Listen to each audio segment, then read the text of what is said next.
All right, welcome to Gabriel's Guitars. I recorded this entire video without the microphone, so I apologize. I'm going to have to voice over.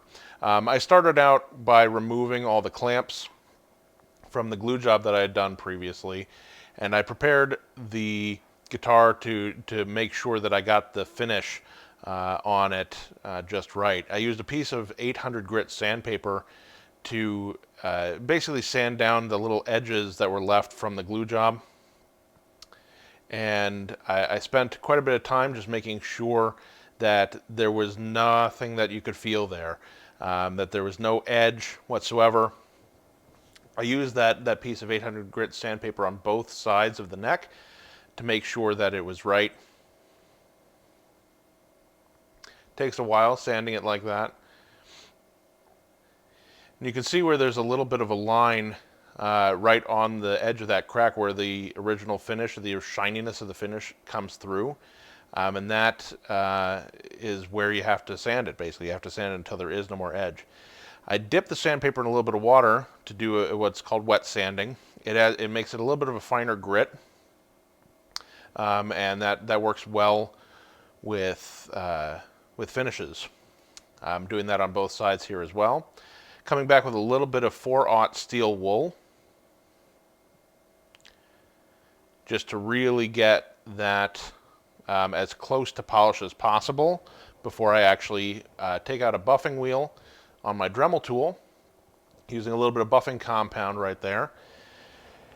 And I'm going to do exactly that. I'm going to buff out the areas that I've sanded on the guitar until they're back to the same shininess as the level that is on the rest of the neck. So you see I'm getting pretty close here.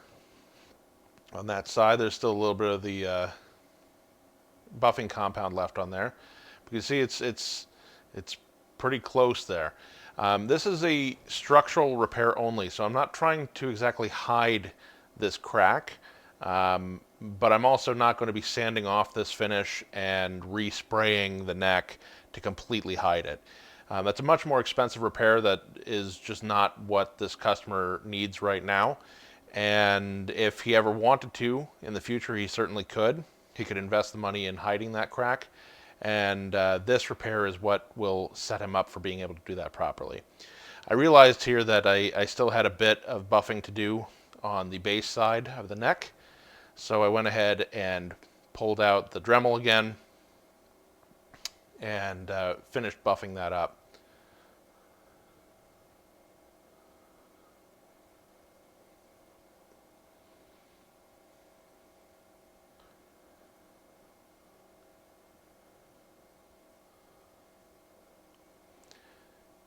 For some reason it took a lot longer on the base side. But now that I got that nice and clean and polished, just went ahead and wiped down the guitar, make sure that I got all that buffing compound, because it goes everywhere.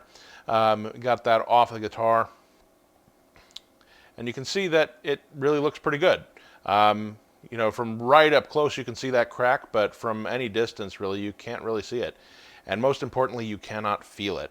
And that's really the importance here on this guitar. So I'm going to start with the setup process. I'm adding lemon oil to the fingerboard. This fingerboard was very dry, so I had to apply it 3 or 4 times. And I don't really try to wipe it off, but I do try to let it soak into the fretboard as much as possible. The nut that came with this guitar, the customer is already aware it did not fit. It's too wide. But also, it came right off. There was a lot of leftover glue from a previous installation.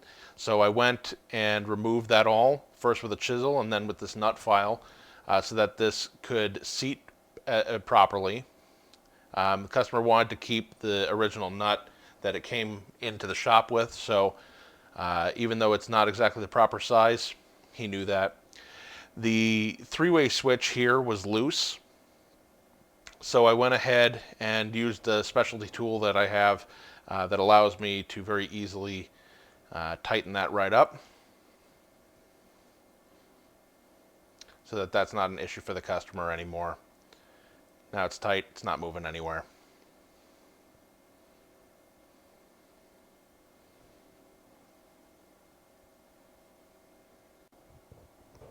From here I'm going to start putting on strings.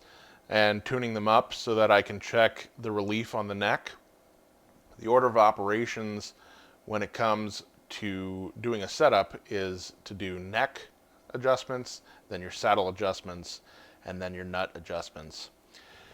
In this case here, the customer has locking tuners, which is, a great thing. They're very easy to work with for luthiers and for players alike. I highly recommend locking tuners for most customers, especially when maybe, some customers have trouble getting their tuning peg windings done well. And this is a very easy way. Locking tuners is a super easy way to make sure that you get the right thing each time. I'm checking the relief of the neck right now, and I can see that there is more relief in the neck than I'd like there to be, so I do need to adjust the truss rod.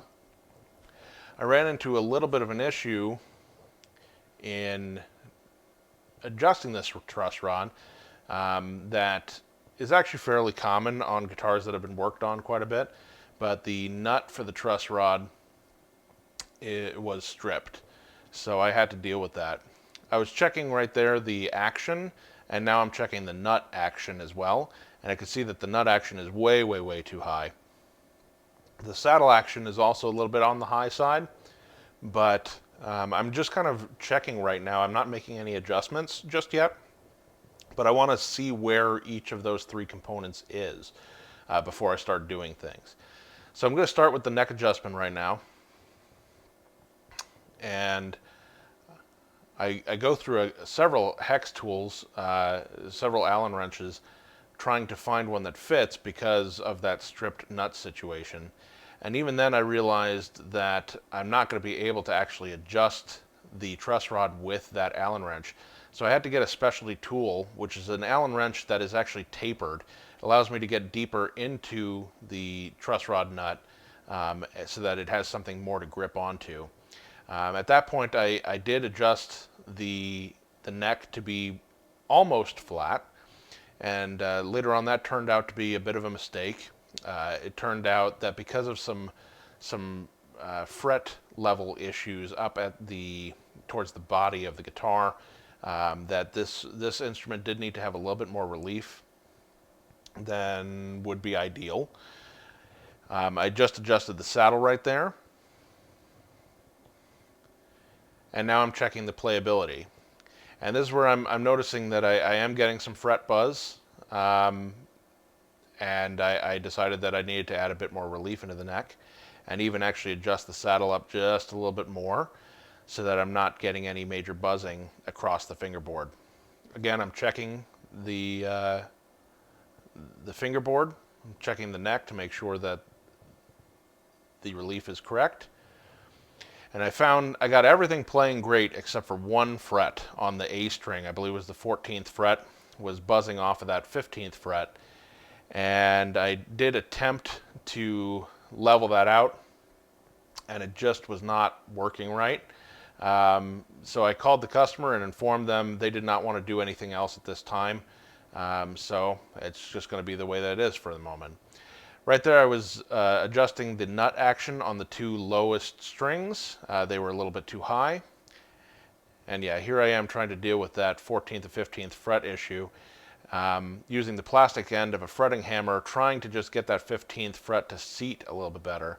When I did that, immediately then the 16th fret and above were buzzing too. So it really wasn't going to work out without actually doing a leveling of the frets, which is a whole other job and costs a bit more, and the customer was not ready or able to do that at this time. So I moved on to checking the intonation of the guitar. I'm using a Peterson strobe tuner to do that. And that is completed there, so I went ahead and put the truss rod cover back on. And again, I'm tuning it up, making sure that everything is playing right.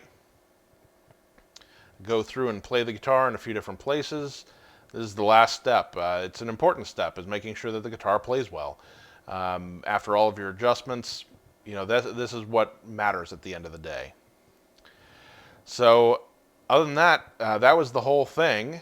And I was just kind of cleaning up the guitar here, getting it ready to present to the customer, and saying my thanks for joining me and for watching this installment of the cracked headstock repair. And in the future, I promise you, I will make sure that my microphone is working before I keep on. So thank you so much for watching, and have a great day.